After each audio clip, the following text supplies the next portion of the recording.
they're very humble people. They're very willing to help with a lot of things. They're very open. They're kind, which I didn't expect. I mean, growing up in the States, you kind of see this all the time about Islam in the news, and it's very negative. But that's by far, that's the wrong thing. It's completely opposite. When you get to Malaysia, they're very peaceful, very nice people. They're not contentious in any way, and they're very fun. You can have a conversation with any of them, and they'll just start giggling.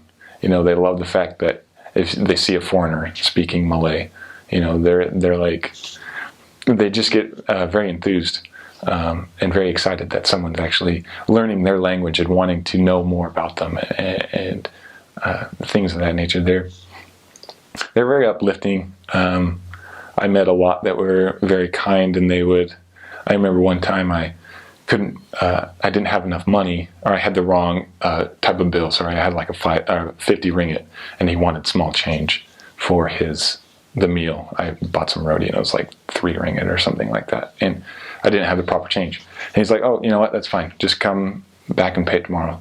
They're very trusting. They're very loving people. I like them a lot. They're very curious, very open, very friendly people.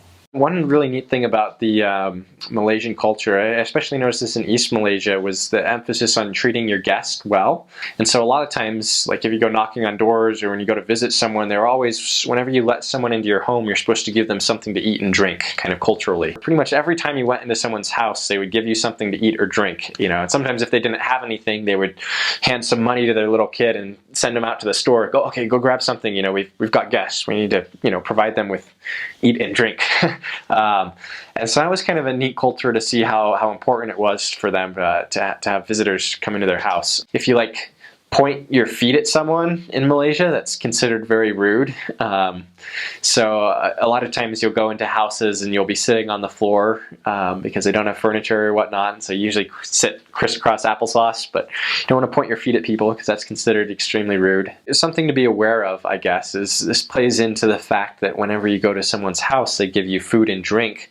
If you eat or drink all of the food they give you, then culturally they're kind of obligated to refill it and give you more. It can be a little bit overwhelming because you fit in America, we have this culture of you need to finish all the food on your plate, and so they do that, and then they get more food dumped on their plate. Remember, say, "Oh yeah, eat more, here, have some more of this," and so that takes some getting used to. And so what a lot of more experienced tend to do is they'll either eat their food kind of slowly, talk a lot, and so that makes sure that they're not getting force-fed too much, basically, or they won't finish all of the food on their plate deliberately so that they won't get more added on their plate. So that's kind of a neat thing about eating at people's houses in Malaysia.